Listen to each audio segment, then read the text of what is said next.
Welcome to Risk Engineers Talk Governance. In this episode, due diligence engineers Richard Robinson and Gaye Francis chat about their due diligence process at R2A and why it helps their clients.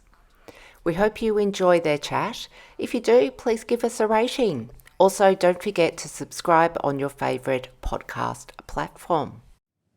Good morning, Richard. Welcome to another podcast session. Morning, Gaye. Been a busy couple of weeks. We have had a busy couple of weeks. It's been good and interesting. Today we're going to talk about R2A's preferred due diligence approach. We often get asked why we do things a certain way, and I covered in another podcast, I believe, the different tools and techniques that are out there, and that there's many tools and techniques out there, and one of the first things that you've got to do is select what you're going to use. Which is the approach you're going to use out of the 8x3 matrix that we suggest is available to you. That's correct. So part of today's podcast sort of has been recorded because we've been congratulated, which you don't often expect as consulting engineers to be congratulated on doing a job well done. It's just, I guess, what you expect when you get paid to do something. But we've had a number of stakeholders come up to us after workshops and say, that was a really good process. I really understand what we're doing now. So we thought we'd go through the approach that R2A uses and today. anybody who lives on the 65th floor who thinks that, yes, it's kind of interesting, isn't it? It is. So, do you want to kick off and I'll throw some comments in? Yeah, by all means. So what we thought we'd do was actually just explain which approach we prefer to start with. Now, what we tend to do is start with this one, and if it doesn't work, then we go scratching around looking for other ones. I mean, for example, in that 3x8 matrix, the legal review, we always suggest that ought to be done, but we don't start with the legal review. That's something that once you've gone through your process, you get the lawyers to actually check. And it actually is quite important because Gaye has talked about this and she keeps forgetting the line. I keep making the Kantian remark that engineers seem to like. The meaning is in the process. The results are only consequences. So whatever analysis or review process you adopt, that will define the consequences. And there are types of results that you're going to get from it. Yeah, and we keep coming across people who start off with bottom-up processes and they wonder why they get lost in detail and floundering around. And I've got to say that's the reason why we actually get quite a lot of work is because they've been floundering around for quite some time and they're rather desperate looking for somebody to sort of cut through the Gordian knot and bring the thing to a useful place. Yeah, and resolve the situation, isn't it, that they can make a decision going forward. Correct. So we just thought we'd say, well, okay, this is the approach we normally take. Now, we always start top-down, and the only really effective top-down approach that we know about is the military intelligence threat and vulnerability technique. That's where you spell out what you're trying to protect, what's important to you, what the credible threats to what it is you're trying to protect are, and then you look to see whether those threats expose what you're trying to achieve or protect. And if you find one of those, that's called a vulnerability. Just for the record, I mean, ASIO, for example, does threat assessments. They don't do hazard assessments. That's what organisations and bottom up tends to do hazard assessments. Anyway. But there's a whole lot of ways that you can do the threat and vulnerability assessment. So sometimes we look at critically exposed groups. Which we did for tunnel and fire design. You can look at it on a functional basis. Which we did for safety cases for ports like Sydney and Sydney Harbour and other places. Which comes in as a geographic basis as well. Yep. And then you can do other completeness checks. For railways, for example, you can do the different train types, different collision types, different track types. So there's a whole lot of ways that you can get. Well, the last job we were just doing was done by task. Yes. Because we went through broke down the tasks. We then also came back and double-checked against critical exposed group, make sure we didn't overlook anything, but that means we took 2 cuts through at a high level. And I think that's the point, one of the points we keep making. This risk is this multidimensional creature. If you think a single cut is going to get you the answer that you want, it's probably not the case. I mean, we always suggest you have the lawyers review it, come hell or high water anyway, because it's got to work for the lawyers. Because if you don't, it won't survive post-event legal scrutiny. But I think one of the interesting things with the job that we just did, when we did look at the tasks that were being done, there were a whole lot of controls that came out of that. But then when we went through the critically exposed groups, there were some additional controls. So I think sometimes you do have to have that, because it is multidimensional. You've got to have a number of ways of looking at it and checking it to make sure that you haven't overlooked anything. And that's one of the ways that you do your completeness check. Now, having done that, though, when we're looking at a particular vulnerability, the way we tend to like to do that is to write out a single-line threat barrier diagram. Now, that's a very Newtonian way of thinking about things. If this, then that, time goes on, the flows in one direction. There's no Einsteinian mechanics, there's no quantum mechanics. It's just a single flow of ideas, and that's certainly what we used in the VCAT proposal, and certainly what we used in the last two reports that we've done. And one of the reasons why we particularly like using this from the point of view of explaining the hierarchy of controls, it's one of the really crisp ways to present. The elimination option always comes first. If you can't eliminate, then you say, okay, can we prevent it from occurring? If you can't prevent it from occurring, you say, right, can we mitigate the scale of the consequences? We prefer that to multi-line bow ties, because everybody gets lost. And I think we've been using it more to get everybody on the same page and to almost set the context of the review. We don't often use them as an analysis tool. They're often as a communication or explanatory tool. Correct. So it gets everybody on the same page that focuses them on the key issue of concern. These are the controls that we've got in place. These are the possible additional controls you could have. And then you may or may not need to go to another level of detail to determine what's reasonable or not. Yeah, and just remember, whilst we start that way, it isn't always the way. I mean, for example, we're doing that Supreme Court expert witness job on the effect of rolling blackouts. And we started off trying to use threat barrier diagrams to describe all the scenarios that we could think of. And in the end, you actually couldn't do it. We had to actually go to a probabilistic basis, an epidemiological basis, rather than a causal Newtonian basis, if you want to call that. And that was because there wasn't just a single cause associated with it.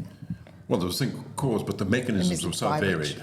So people getting trapped in elevators, blood banks freezing over, trains stopping in tunnels, and all sorts of complexities. But there's a whole multitude, and all the traffic lights going out tends to cause a bit of chaos too.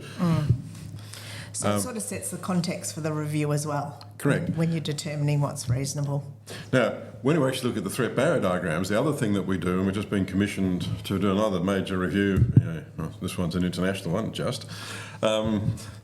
but what we then do is when you're looking at the particular barrier in the threat barrier diagram and saying how reliable is that barrier, in terms of trying to explain it to somebody, the best tool we've found to use it is reliability block diagrams or success block diagrams.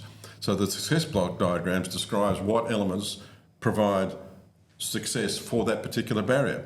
Now, the advantage of doing that is that the threat barrier diagram then remains fairly uncomplicated because you just whack in what that functional barrier is, and then you explain in the reliability block diagram all the elements and what it needs to achieve.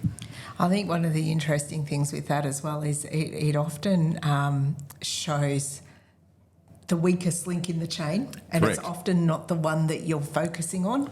Correct. And so it's no use putting in another barrier that's really, really reliable and gold plating something if you've got another barrier in there or another element in there that's actually limiting the success of that whole chain. You've got a single point of failure.